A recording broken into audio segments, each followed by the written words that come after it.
Welcome to Voices of OKC. We're excited to have another episode with you guys. Today's going to be amazing. We have a friend who is a voice of OKC. However, she is from Atlanta, Miss Sabrina Smith, and you guys are going to love her. Thank you so much, Sabrina, for being with us today. We are just excited to have you on the show. I guess we've gotten to know you. How long has it been now? You've been coming a year. About a year. Yes. That's right. Uh-huh. So you've been coming down from Atlanta to help Kim in City Center with things that we have going on. Kim is our development director, who's been absolutely unbelievable and amazing.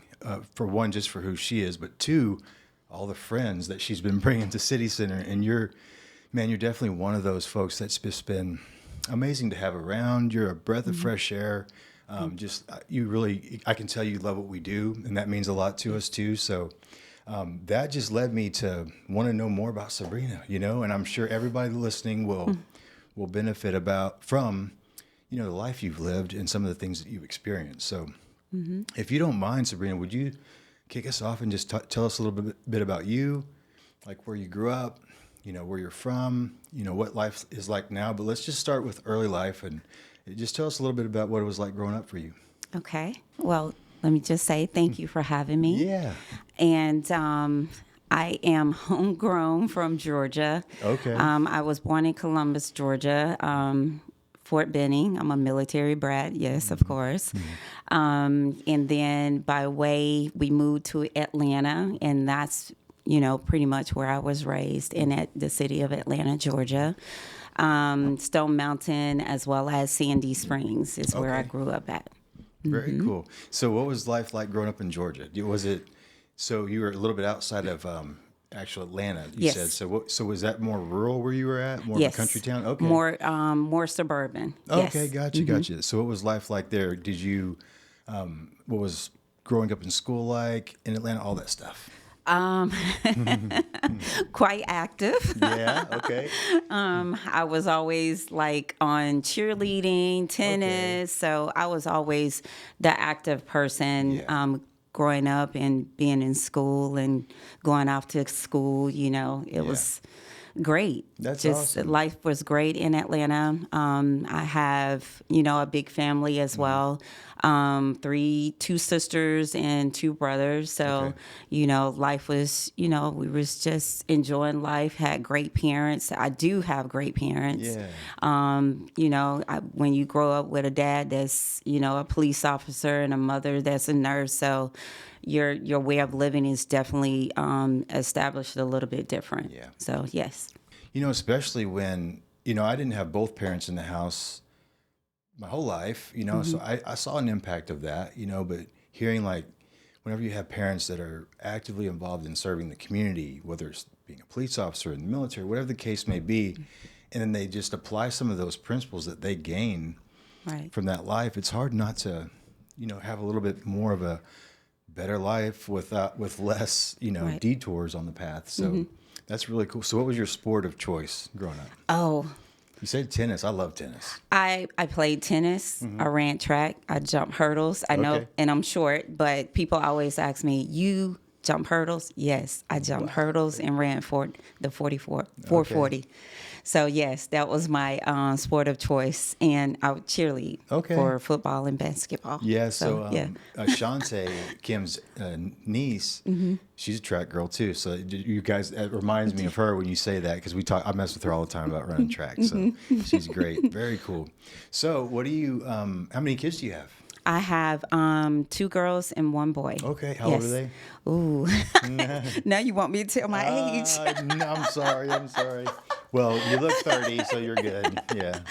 I have my son, which is my oldest. He is 35. He's a chemistry major. He works in a lab. He used to teach. He was a middle school teacher as well as elementary. And then he converted over into doing lab, over into a major lab. That's awesome. My 2 girls, one, she's more like a free spirit. I think we call her pastor. So I think she is going to some way, somehow go into ministry. And my oldest daughter, she is more into the business aspect. She's more into the medical field. So I think by way she's going to convert into that as well. That's awesome, man. Yes. Great. Sounds like a great family. Obviously has a great mom who kind of gave them some guidance and things like that. But so let's talk about, you had a pretty big incident that happened to you in Atlanta. And apparently you made it onto one of the largest radio station in Atlanta at the time, and probably still is the largest now. So walk me through what happened. So you're living in an apartment complex, is that right? Pretty large one in Atlanta. Yes. And then what happens? So that night just, it brings, It's a lot, I'm sure. yeah. November the 10th, I will never forget this, which is so ironic because that's my mom's birthday. The fire happened. It was a young lady celebrating her birthday and decided she wanted to go on top of our roof, which is building number 1, and she resided in building number 2, and light fireworks. So at first, when it first started, they contained it a little. I don't know what the process, information is still coming out, but they tried to contain it and it just got away. It started from one area and then went all the way. I lived on the opposite side. I had the largest unit on the 4th floor. Okay. And it went from one end all the way to the other end. And imagine just standing outside and you just seeing everything that you worked for, as well as, family memories, just totally lost. Gosh, that's hard. And in a matter of minutes, it took over 5 days for them to completely put the fire out. Yes. That's wild. It was one of the largest fires in Georgia. 264 people lost their homes. And, it was around the holidays. So it was a very impactful situation to me and my family. Sure. And you had a business at the time, Yes. that time too. And so you Yes. lost all that. Yes. You lost all your, working equipment, whatever that was in your home, I'm sure. Yeah, that had to be devastating. So what do you do? I would be in shock most likely. Right. And you kind of just lock up, I would think, for a minute. But what did you do? Well, I didn't have a moment to just digest that, especially when you have your kids that's, standing outside, only Holding their thing they blanket have with their teddy on, bear or yes, something? blanket, the dog, and, just T-shirts on. So it's like you can't even think of yourself at that time. It's like you got to get into mode to make sure, we have the basic necessities. Just losing you. And people take things for granted. It's like we didn't even have a toothpaste. So it's like, people. It was, very impactful. Yeah, you don't realize that Yeah. whenever, you have to get trash bags. Right. Paper towel, toilet paper, all these things stack up to a lot of money. Right. And, when you have your life established, I'll go up to the store and pick up a package of toilet paper Right. versus I have to replenish all the toilet paper I've ever known. Right. That's exaggerating, but to get a picture of that, that's just a lot when you think about all of that, and you really can't think about all that, because, you're in, crisis mode. Yeah. So the fact that people can't think about that led you to do something else, didn't it? Yes. Yes. It led me to, let me just back up. I have to tell you this story as well. So, the fire I had, I was doing an actual, retirement or birthday party for Georgia Tech.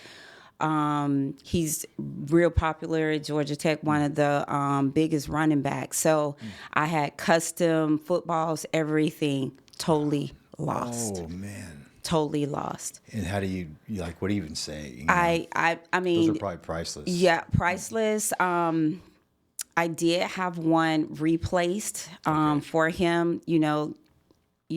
Sure. Moving forward, I had one placed, but just to. As for the community, they just, gave me love, That's amazing.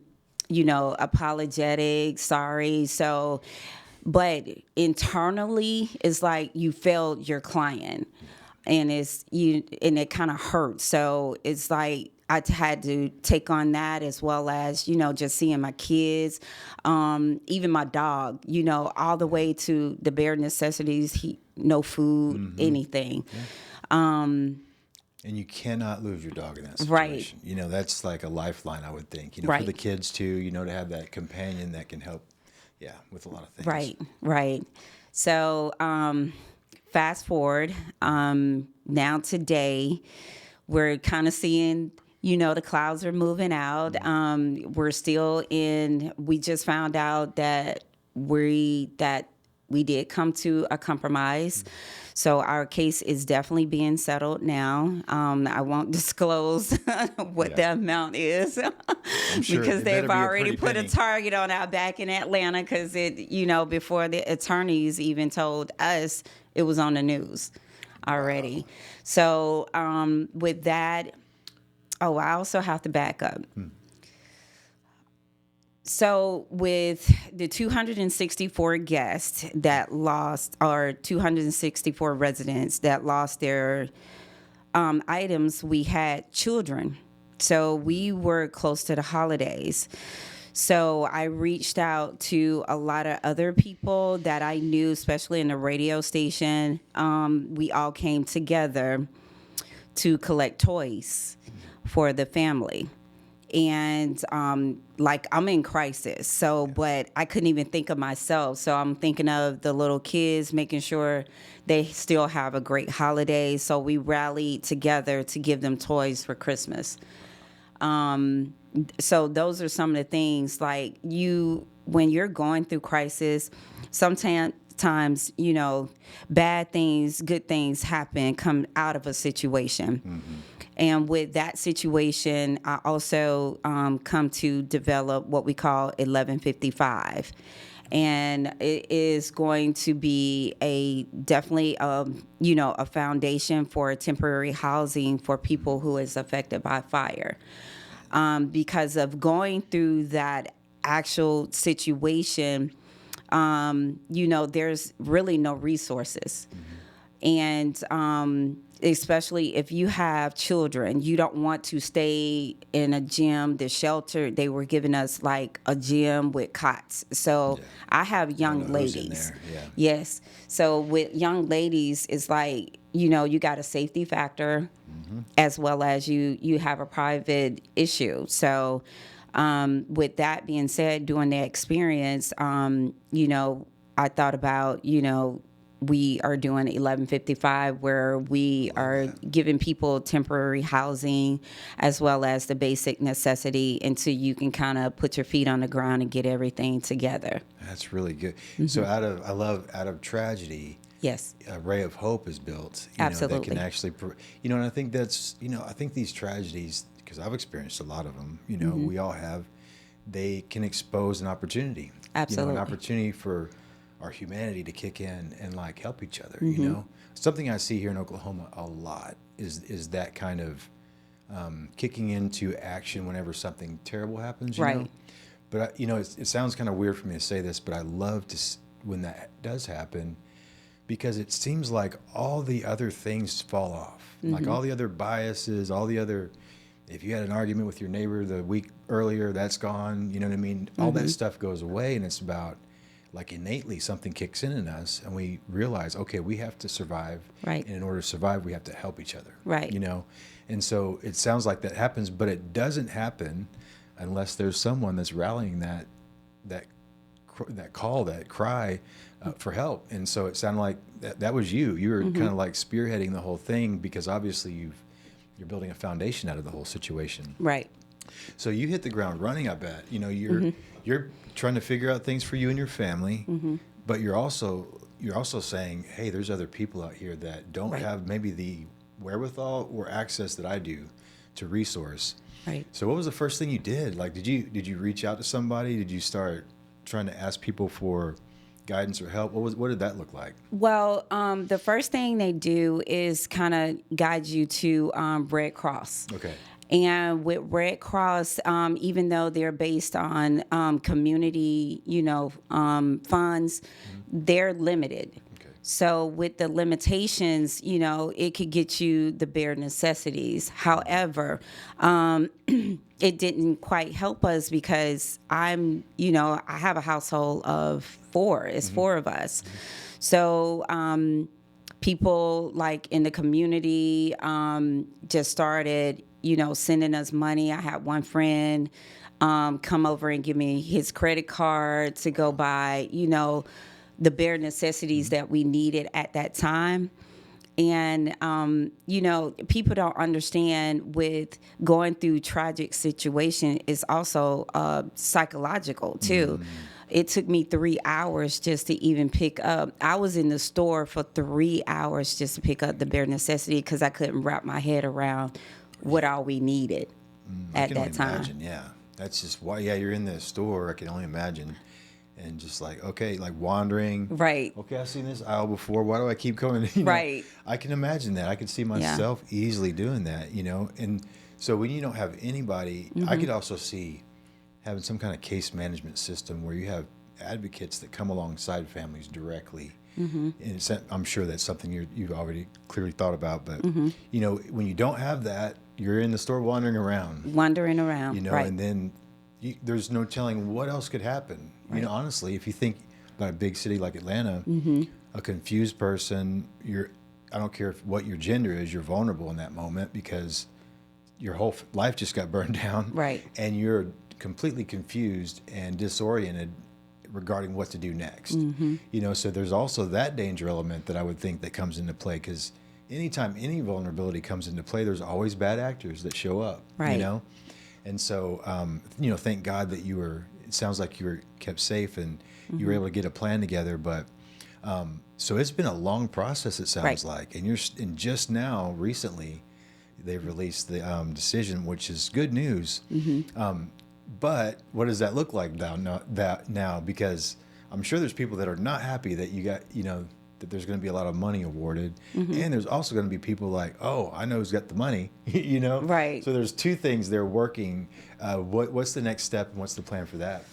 The next step for us is I do team meetings with me and my family. Yeah. So just making sure that our safety is a factor, and just making sure that we get the correct guidance to, move forward. Yeah. But my main goal is definitely, providing and getting the foundation up and started. Making sure I'm providing the correct resources. That includes like even a psychiatrist.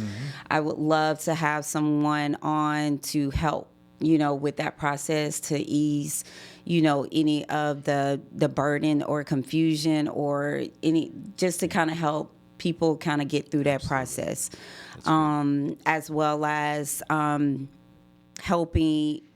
Just getting our life back. I mean, you can't replace the things that, and I'm not, talking about materialistic things.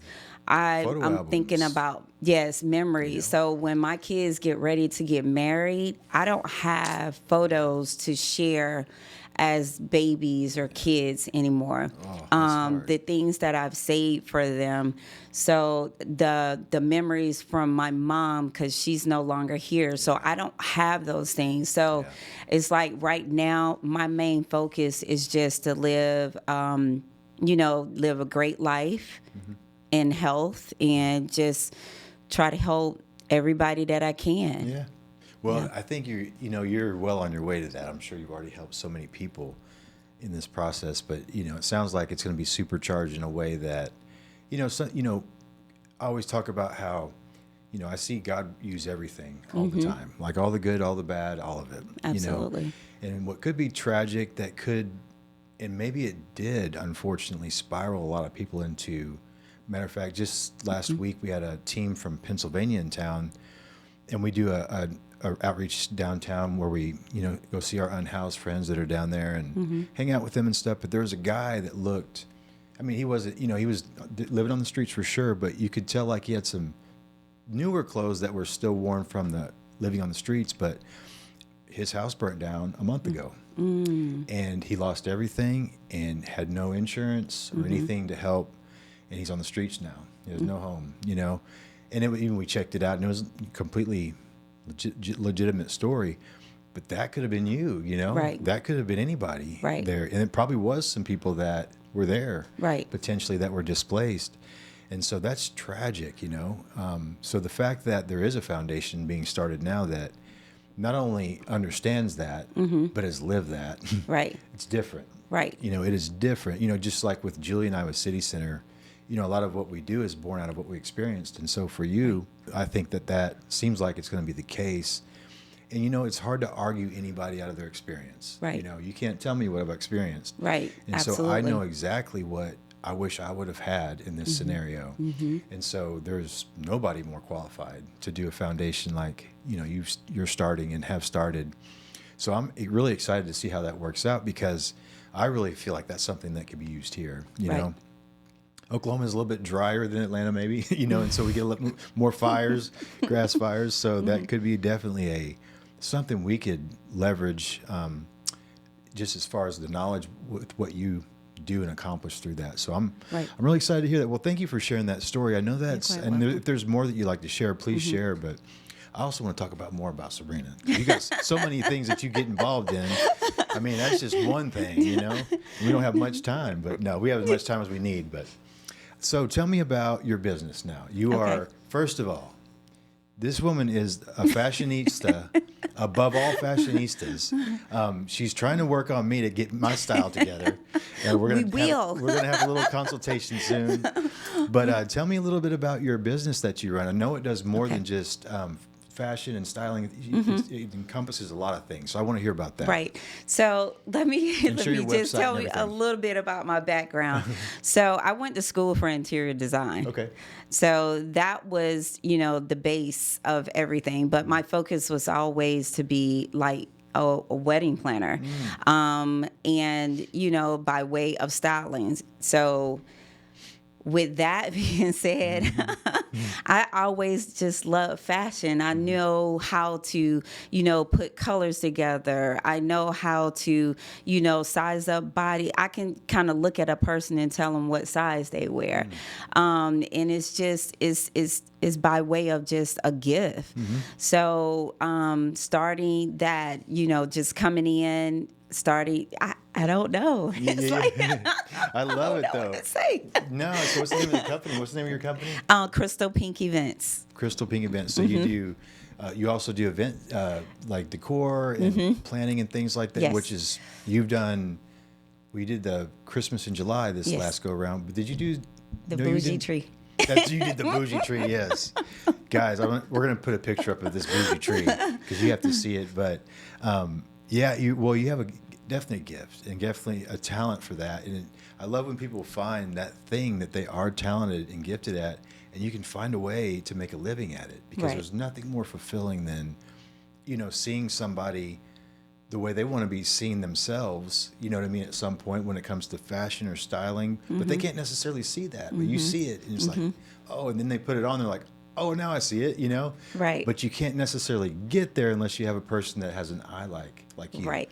And so that is definitely a gift. And, you know, I would even say we had the Secretary of Public Safety on the other day. She's an amazing lady, Tricia Everest, but we were talking about the Department of Corrections and some of the things that she's done to, you know, help elevate them to a better mindset. And she showed me a picture of the cadets that were in the graduating class when she first came into office, and their clothes didn't fit or anything. And they all look really like, you know, just mad, you know, kind of not happy to be there for sure. And so she said, why don't their clothes fit? And they said, well, we don't always have uniforms that are their size, so they have to just kind of take what comes. Oh. She's like, okay. She said, we're going to change that. We're going to tailor everyone's uniforms, and we want to make them feel good in their clothing that they have to wear, their uniform. Right. So the next cadet graduation class, she showed me a picture, and they had tailored uniforms. Everybody was smiling, looked like they wanted to be there. Right. So to that point, you know, sometimes I'm sure there's some listeners saying, come on, Jed, we're talking fashion here, but the reality is when you dress for success or to where it fits you, where your clothes fit right, you look like you're tailored and professional, it makes a difference in your mind, number one, your confidence level, but also in the people that are, interact with you. Right. We're not trying to appease anybody, but why wouldn't we want to put our absolute best foot forward if we're trying to accomplish things that are impactful, Right. So I think there's a lot of importance to that whole idea. It's more than just, I want to have some nice clothes and look right. It's more than that. There's a confidence level that comes with it and a sense of dignity, I would say. Absolutely. When you look good, you feel good.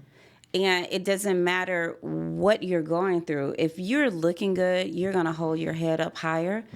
You're going to execute whatever you need to do for that day because you feel good. So it starts from, usually they say it starts from the inside outside, but I think it starts from the outside and go into the inside. So when you look good, you're definitely going to feel good.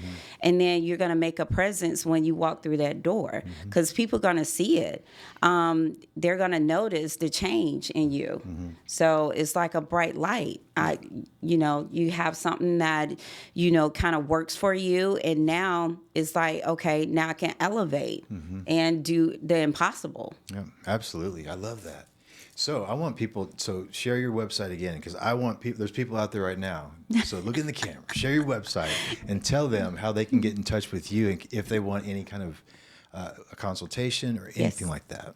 It's Crystal Pink Events, and you can email me, Sabrina@crystalpinkevents.com. Perfect. Guys, I'm telling you, better jump on that. She's in and out of Oklahoma City right now. We're trying to talk her in. I don't know if she's in. Yes. We'd love for her to stay, but I don't know, By way, that story too. Just to back up, Oklahoma. I love Oklahoma. Okay. Oklahoma reminds me of what Atlanta used to be. Okay. So, I love the people here. I love the community. I love the prices.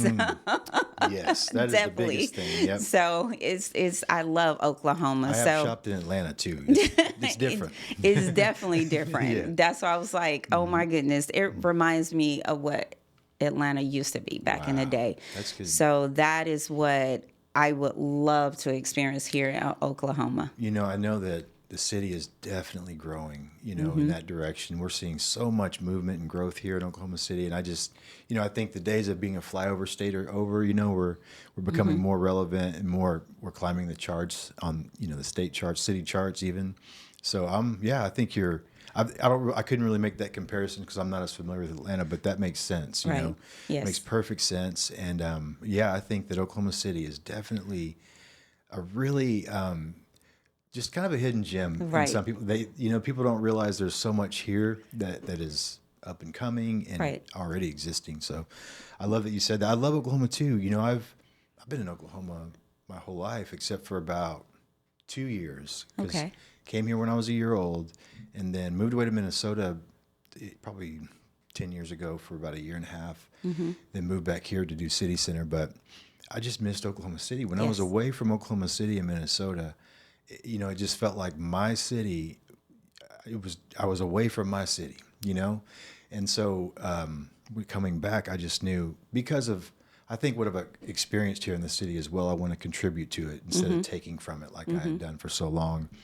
But I just knew when I was there in Minnesota that I'm just an Oklahoma City guy. This is my city, and I love it so much with all of its challenges and all of its good aspects too, but Oklahoma City is a great place to be. So that's definitely awesome. I concur. Yeah. I do. So what does the future for Sabrina look like? I definitely will be transitioning to Oklahoma. Oh, you are moving here? Yeah, the first of the year. Breaking news, everyone! I did not know this. That's awesome. I love it. Oh, sorry. No, that's all right. I love it. Yes, I would definitely be transitioning to Oklahoma. I feel like this is where I need to be. Sure. And it's probably a good transition with everything that happened to, fresh start, So, well, I think that you'll have a great place to really launch your nonprofit organization too. Now, is that going to stay in Atlanta, or are you going to have it here too? I am going to start it in Atlanta. Okay. And then once I start it, then we'll revisit to, kind of other cities. Okay. Yes. Very cool. I Yes. love that. Well, that's good. Well, I want to encourage any of the listeners today. Sabrina, if you're going through something like this, Sabrina is a person that knows what it's like. And she shared her email earlier. We'll put it up on the screen so you can have it as well. But if you want to email her at her business email, she would love to just hear what you're going through and maybe see if she can give any pointers. I don't think she has any resource available here right now yet, but at some point she will. But sometimes you just need somebody on the other end of an email Right. that can answer a few questions because, again, when you're disoriented, somebody just needs to point you in the right direction. Absolutely. And I know that you can do that. So I really appreciate you offering that and being willing to open that door to our listeners and anybody listening. But that can be a tragic thing. I know that that's happened. We've had several huge apartment complex fires here in Oklahoma City over the last couple of years, I think. Wow. And some of them were nefarious and some were just poor wiring or something else, Right. And you just never know when something like that's going to happen. You just never know. Never know. So if you are in that situation, please take advantage. But Yes. well, Sabrina, is there anything that you would like to share with our audience? We talk about hope a lot here. And clearly you have, a lot of hope built up inside you. Right. But was there a time where, obviously this fire was a time where you felt hopeless, I'm sure. What was it that restored hope for you in that moment? Or eventually, not in that moment, but eventually. Has it been restored yet? I have, like I said earlier, you can't replace the materialistic things. Yeah. The hope that made me smile is that both of my girls got baptized and gave their life to God. Wow. So that in was the midst of all that. In the midst of everything. Wow. So that is my inspiration today. No amount of money can replace that at all. That's my hope. That's right really there. Good. And my hope is just to make sure they good and stay on track. Yeah. Yes. I'd say if our kids are secure spiritually and physically with all their needs met, man, does it make a more happy parent, I have 5 kids and my youngest now is my daughter who's 7, and man, I just can't imagine them going without something, Yes. I would do whatever it took. Man, I would tear down, it would be scorched earth on this place, if my kids are lacking anything, and if I see them hungry and I haven't eaten in several days, I can't imagine, but, so yeah, I can definitely relate to that, just knowing that they're okay, because when you have that spiritual center and foundation, you can really take on anything, honestly, it's hard still. Right. And I always say this, I don't know how people do it without that support and that just like foundation. So that's such great advice. That's such great insight. And I think the advice would be like, man, hey, nurture your kids spiritually, nurture your family spiritually, because when, not if, hard things happen in life, what are you going to lean on and fall back on? Absolutely. It's going to be a lot harder if you don't have that to fall back on. Absolutely. So I appreciate you sharing that. And I appreciate you coming on the show. Thank you. Just being Julie, my wife, we've just enjoyed getting to know you so much. And obviously Kim has been like, she's like my sister now, man. She's just so, we are a carbon copy of each other in many ways. We think a lot alike, but anyway, and obviously getting to know you has been just phenomenal too. So thank you for being on the show. And guys, I didn't realize it, but legitimately a voice of OKC now. She's moving to Oklahoma City. So if you need any styling needs, any kind of consultation on anything that's cool, she's your person. Yes. And so please reach out to Sabrina. And again, thank you so much, Sabrina. Thank you. And thank you guys again for watching us today. Again, we have show after show that just gives such great insight. I love the stories that we get to hear about people overcoming hard things and what it took to overcome those things. Sometimes we need that to really, push through whatever it is that we're dealing with. So thankful for all of our guests, thankful for Sabrina today, and thankful for you for supporting us. So come back next week. It's going to be a great story next week as well, and we look forward to seeing you then.